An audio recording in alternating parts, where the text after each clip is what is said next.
Assalamualaikum warahmatullahi wabarakatuh. Halo teman-teman, berjumpa lagi dengan saya Rizky Ajara Febrianti. Di video kali ini saya akan membahas dan mempraktekkan materi mengenai remote access. Remote access itu apa sih? Nah, kalian bayangin kalau kalian itu bisa mengontrol komputer kalian dari jarak jauh. Nah, itu dia remote access ya teman-teman. Misalnya ketika kalian lagi di sekolah tapi kalian ingin membuka satu file yang ada di laptop kalian, tapi laptop tersebut ada di rumah sedangkan kalian di sekolah. Nah, dengan metode remote access ini kalian bisa mengakses laptop tersebut dengan jarak jauh tapi bisa menggunakan perangkat lain. Misalnya yang sering digunakan itu menggunakan HP ya teman-teman. Jadi kalian bisa mengontrol laptop tersebut. Laptop tersebut bisa membuka filenya dengan menggunakan HP di sekolah. Nah, itu dia penjelasan singkat dari remote access. Selanjutnya, apa itu remote access? Remote access adalah teknologi yang memungkinkan pengguna untuk mengakses, mengontrol, dan mengelola perangkat lain dari jarak jauh melalui jaringan internet atau jaringan lokal. Pada remote access ini memiliki cara atau protokol yang biasanya digunakan, yang diantaranya yaitu yang pertama ada telnet, lalu yang kedua ada SSH.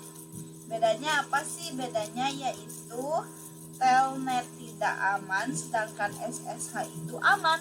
Kenapa telnet itu tidak aman? Yang pertama karena dia menggunakan TCP/423 yang ya teman-teman, dan masih memakai plain text atau tidak transkripsi. Jadi plain text ini itu ketika kalian misalnya memasukkan sebuah password ya teman-teman pada jaringan kalian. Nah, kalau misalkan ada orang yang nyadap ke jaringan kalian, itu passwordnya pasti akan terlihat lebih jelas ya teman-teman oleh orang tersebut. Maka dari itu kenapa telnet ini tidak aman, berbeda dengan SSH, yaitu ia menggunakan TCP/422 yaitu aman ya sudah, dan menggunakan enkripsi atau secure. Kalau sudah enkripsi ini ketika kalian memasukkan sebuah password itu pasti tidak akan terlihat oleh si penyadap tersebut. Jadi ini nanti akan muncul kode-kode acak, itu kode-kode yang biasanya dibacakan secara langsung. Penyadap juga akan bingung ini apa gitu. Jadi password yang asli itu tidak muncul ya teman-teman. Untuk selanjutnya saya akan langsung saja ke implementasinya pada cara ataupun protokol telnet dan SSH pada aplikasi Cisco Packet Tracer. Ini saya sudah ada di Cisco Packet Tracer-nya.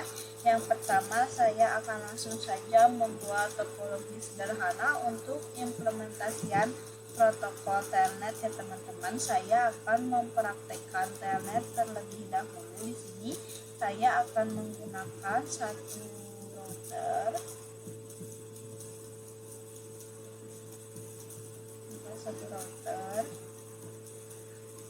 satu switch, dan 4 PC.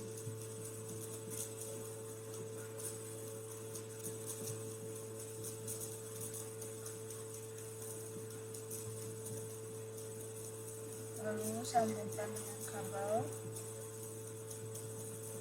Kemudian di sini saya akan menggunakan perangkat tambahan, menggunakan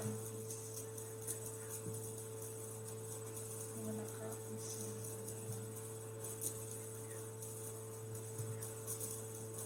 Sebelum itu kita akan setelah itu kita akan menyambungkan menggunakan kabel konsul dari router ke PC. kita klik RS23. Lalu dimulai dari router ini, IP address-nya yaitu 192.168.1.1. Kemudian ke sini, dan ke sini. Setelah itu kita masuk ke PC ini, lalu ke desktop, lalu ke terminal, lalu oke. Kita klik no, enter. Sudah muncul router ini, kita klik enable, itu disikat ini. Kita masukkan, klik lagi konfigurasi terminal.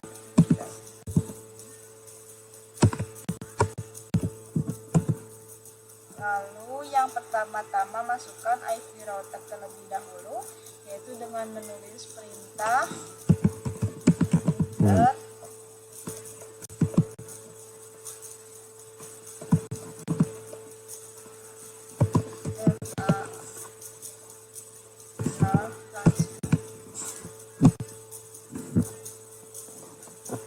Kemudian kita masukkan IP address routernya, teman-teman.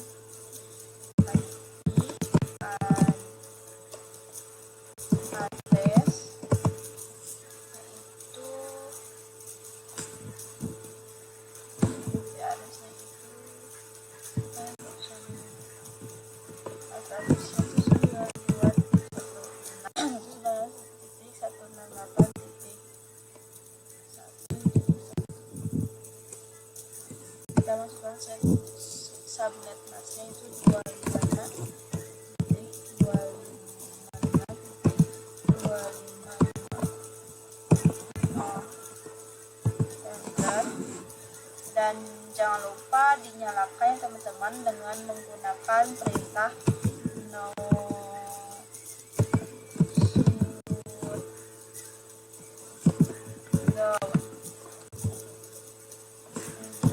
Nah, kita sudah memasukkan IP-nya ya teman-teman.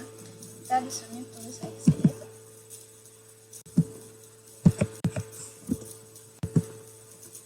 Nah, pada remote access itu kita pasti menggunakan username dan password, teman-teman. Username itu kita klik username.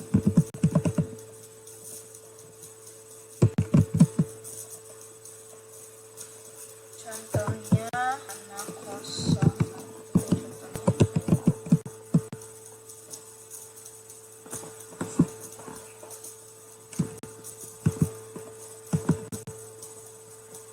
Menggunakan misalnya 333. Enter. Nah, itu fungsinya untuk apa sih? Nah, fungsinya itu untuk kalian masuk ke mode CLI nanti. Nanti akan dimintai username dan password. Jadi ini tuh sebagai identitas pengguna ya. Identitas pengguna ini yang akan nanti kita gunakan dalam mode CLI. Selanjutnya kita akan menggunakan perintah enable.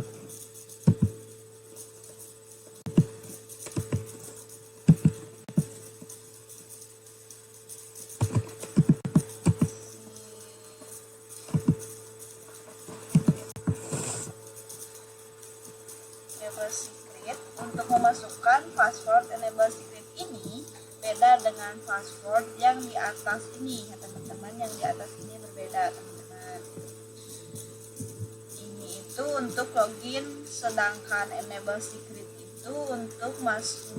Yang ini itu untuk login, sedangkan yang enable secret itu untuk masuk ke dalam metode konfigurasinya. Diusahakan passwordnya itu berbeda, teman-teman, sama password login. Di sini saya akan menggunakan yang mudah, yaitu 222.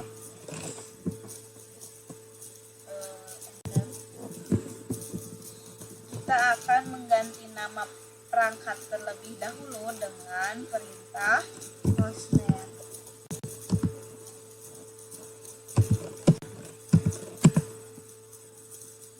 Seperti contohnya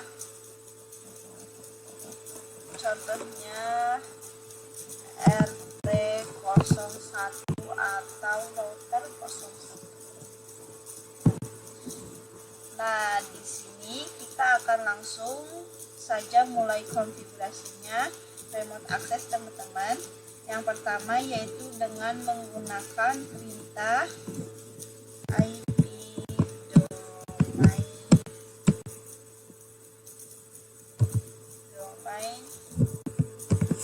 name.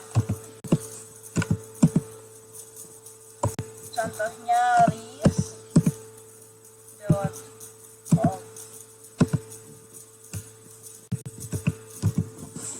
Enter. Lalu kita akan menggunakan perintah lain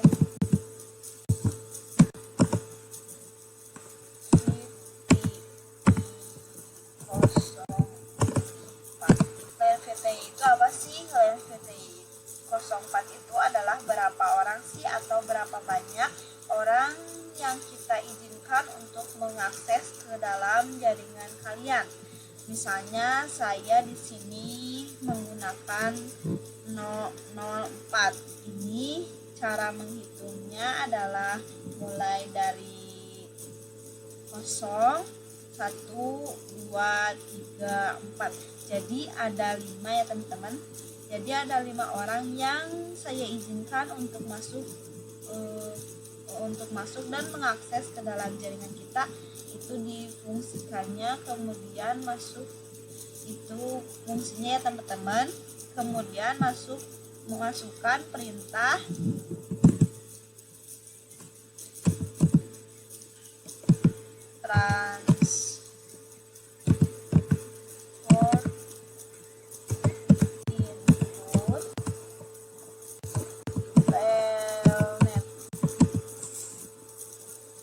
fungsinya itu transport input telnet itu fungsinya untuk apa sih? Jadi fungsinya itu kalian mengizinkan kepada pengguna yang menggunakan protokol telnet saja yang bisa masuk ke dalam jaringan kalian. Bagaimana dengan SSH?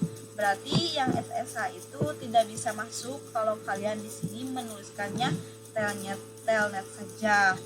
Bagaimanapun sebaliknya, kalau kalian ingin mengizinkan dua-duanya masuk ke jaringan kalian tinggal tulis contohnya seperti ini, transport input telnet SSH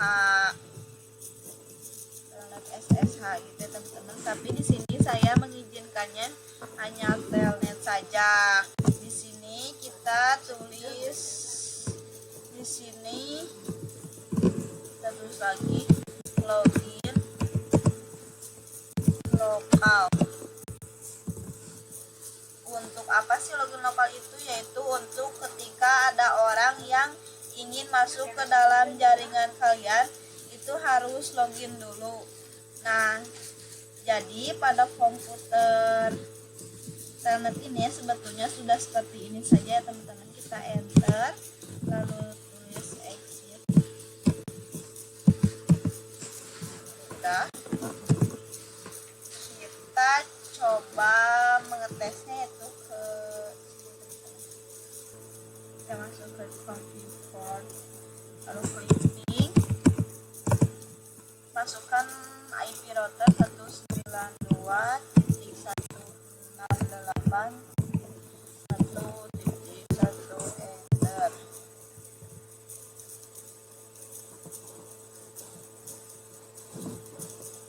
Kita klik telnet,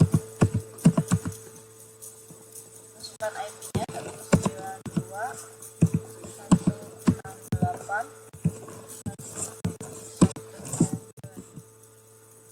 Kita masukkan nama yang tadi yang kayak itu, anak 01, passwordnya itu yaitu 333, enter.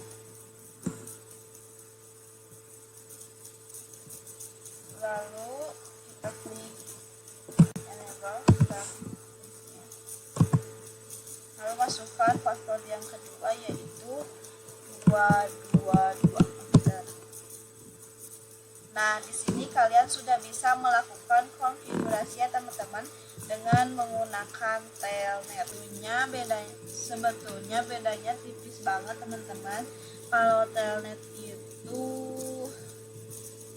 hanya tadi sampai sini, sampai login lokal. Nah, kalau untuk SSH itu kita pakai keamanan perintah, yaitu seperti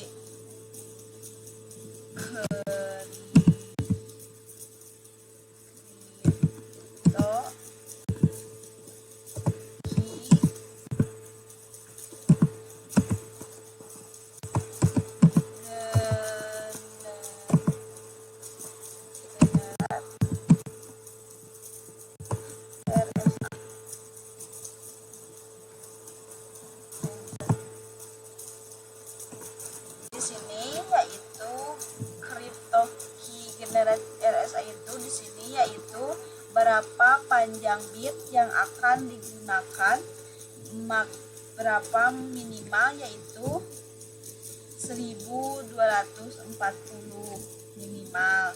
Ini juga bisa 2408.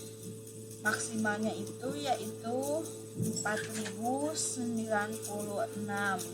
Di sini saya menggunakan yang standar yaitu 1024 ya teman-teman. 1204 ya teman-teman. Semakin tinggi 1204 ya teman-teman, semakin tinggi bitnya itu semakin aman ya teman-teman. Di sini menggunakan yang standar aja dulu ya teman-teman, yaitu 1204. Enter. Nah, perbedaannya yaitu kalau di telnet sampai login lokal saja, karena dia tidak ekskripsi atau tidak punya keamanan. Nah, sedangkan SSH itu menggunakan keamanan, yaitu dengan perintah transport input telnet. Kalau kalian menggunakan crypto generate RSA. Nah, kalau kalian menggunakan SSH itu kalian di bagian transport input telnet itu harus diganti juga ya teman-teman. Berarti jadi transport input SSH ya teman-teman. Lalu kalian masuk login lokal, lalu langsung saja ke crypto generate RSA dan memasukkan panjang bitnya berapa. Nah, jadi itu dia implementasian pada protokol cara yang ada di remote access, telnet, dan SSH. Telnet ini nggak aman ya teman-teman. Nah, pada telnet tadi yaitu passwordnya nggak kelihatan. Kenapa? Kan padahal telnet itu katanya kelihatan. Nah itu tuh kalau misalnya di CLA-nya itu ditampilannya emang nggak kelihatan teman-teman, tapi di jaringannya itu pasti kelihatan. Nah, sedangkan SSH itu nggak bakal muncul kode-kode aja. Nah, jadi cukup sekian ya teman-teman, semoga bermanfaat bagi kita semua dan saya harap kalian mengerti apa yang saya jelaskan. Wassalamualaikum warahmatullahi wabarakatuh.